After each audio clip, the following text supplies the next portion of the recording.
Here we go again, all my gamer friends with more Last of Us news, and this is me being late again on reporting their recent Emmy nominations, of which they have 16, and considering how divisive and, for me, unsatisfying Season 2 was, the majority of these are not even really warranted, particularly in the acting section, which is unfortunate for me to say that. But looking at the list of nominees, which we're going to get into, they actually nominated this person. Before we dive deeper into the list of 16 Emmy nominations, please don't forget to take a moment to subscribe. It would really help me out tremendously.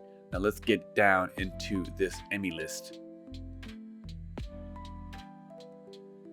Alright people, well, considering that this season was quite disappointing to me and to many others, it was quite divisive. Personally, I feel like a lot of these acting nominations are kind of almost borderline ridiculous, because I'm just kind of surprised at the amount of acting nominations. There's a bunch of technical ones as well, and there's also nominations towards the show as well. Just taking a second before we get into that, apparently Bella Ramsey makes Emmy history as the first openly non-binary actor to be nominated more than once with another Last of Us nom. And that nom we're gonna get into a little bit. I'm over here on the actual Emmy webpage looking at the list of nominees in order that they have posted them. As I said, there are 16. So just going down the list in actual order of how they posted it, the very first one is Mr. Joey Pantaleone as Eugene, being nominated for Outstanding Guest Actor, and this one is already ridiculous to me because he was literally in the show for 10 minutes. Sure, he was pretty good, and everyone loves Joey Pants, but getting nominated for 10 to 15 minutes of screen time, maybe an actor has to have a minimum of 10 minutes before they can get nominated. The short amount of time he was on screen, he kind of sucked. I didn't think he was good at all. I honestly did not think that his performance was nominee worth. Very next on the list is Outstanding Sound Mixing for Comedy or Drama. Things like this, sound mixing, sound editing, I have no comment on. Like, I'm not an audio person. But then we have a next acting nomination, and this one goes to Mrs. Catherine O'Hara as Gale, and I guess I was kind of expecting this one. I love Catherine O'Hara, but I did not find her to be all that good in this show either. I love her as an actor, just like I love all these actors who get nominated, but she just felt like she was a shoehorned in character that they created specifically for the show, essentially as an expository tool, as I like to call it. A person who's kind of there just to let people know important information about what's happening and the story and the history and whatnot. And she's also Eugene's wife, and Eugene was in the games, but Gale was not. Her performance was fine, but was it actually nominee worth? I don't know. Now the next one, to me, is one of the biggest controversial ones, in my opinion. And I know a lot of people really don't like Bella Ramsey, just in general.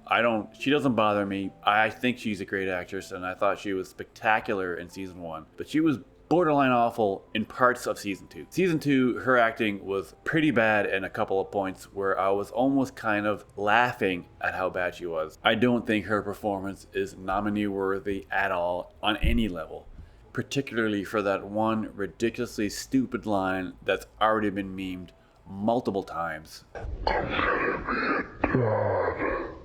which unfortunately was written by Mr. Craig Mazin. I was hoping it was Neil that would write something that dumb, but it was actually Craig Mazin's idea. But I thought her performance was pretty weak. Bella Ramsey's not a bad actress, and there were moments where she was outstanding, particularly in the moment where she was walking back through Joel's house after he died, and she was having the moment with his coat. That moment was truly heartbreaking, and she was spectacular. But then there were moments in the show where she was just so bad.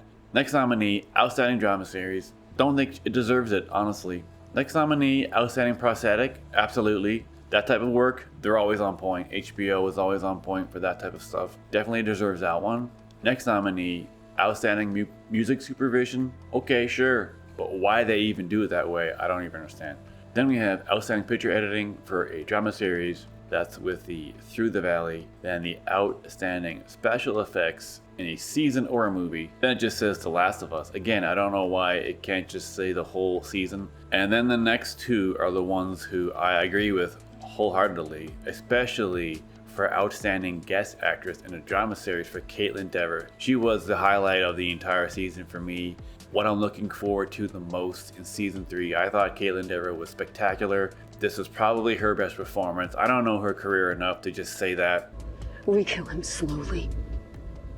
I would argue this will be one of her best performances and kind of a breakthrough performance where definitely going to help level up her status and get more prominent roles. I thought she was amazing as Abby, even in her short screen time. I mean, she had basically a full episode for herself. Barely saw her until the very last episode. But then next season, it's going to be 85% her. So that's going to be great. I can't wait to see that. She was able to own every scene she was in, because even for someone who's so small, like I have a feeling that if I met her in real life, she would be tiny. Like her and Bella, I could just see in real life are probably tiny, like 5 feet tall, 5'2" maybe. How she was able to just chew up the entire scenes, every scene that she was in, just with her presence. Her incredible presence in every scene that she was in was kind of remarkable as to how someone can just do that on camera and just kind of own the scene you're in, even when you're in scenes with Pedro Pascal. But I do love Jeffrey Wright as an actor, so Outstanding Guest Actor in a Drama Series for Jeffrey Wright. So that's 2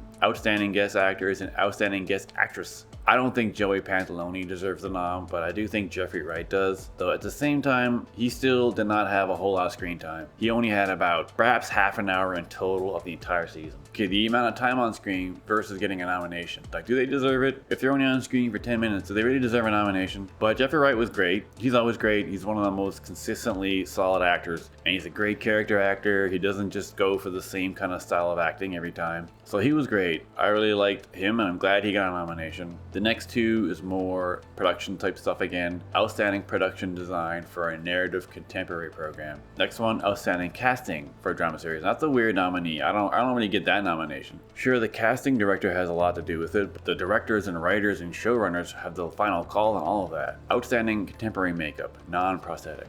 Then our very last nominee is Mr. Pedro Pascal, who I don't really think deserves a nominee either. I am starting to get into that area of, yeah, maybe I'm getting a little sick of seeing Pedro and everything. We love Pedro. He's probably the most beloved actor in Hollywood right now. And the most in-demand actor. I mean, he's in stinking everything now, and it's funny when I watch a trailer for something and he's in, and there's always these comments of like, all right, we have enough of Pedro, we love him, but we're sick of him. Like, he just came out with Fantastic Four, and then there's also that movie Editing that just came out, and the guy's in so many things, it's almost like, how the hell do you have time to do all this? But he did get nominated for Outstanding Lead Actor in a Drama Series.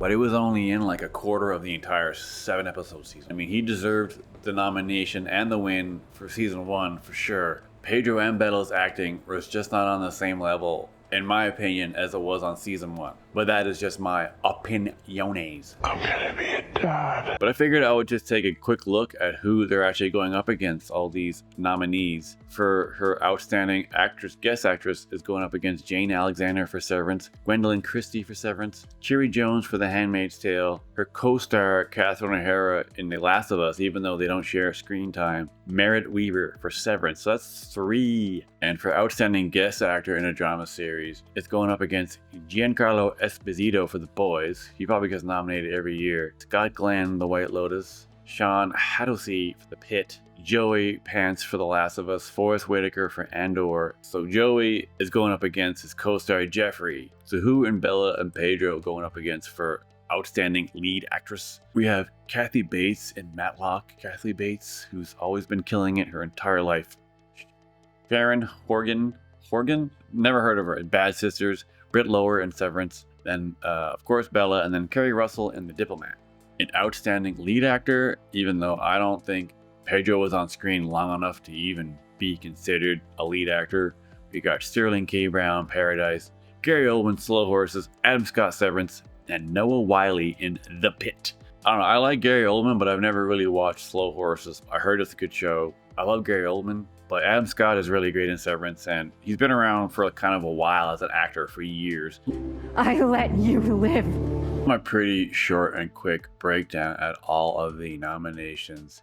And I am disappointed, considering they gave Joey Pantoliano a nomination for the short screen time is on. The fact that Gabriel Luna did not get a nomination is just straight up wrong. He was incredible as well. I thought him and Caitlin were the two best performances, considering that he didn't get a nomination, but Joey Pantoliano did for 10 minutes, and Pedro Pascal did, and he really wasn't that good. And I even think that Isabella Merced should have got a nomination over Joey Pantoliano.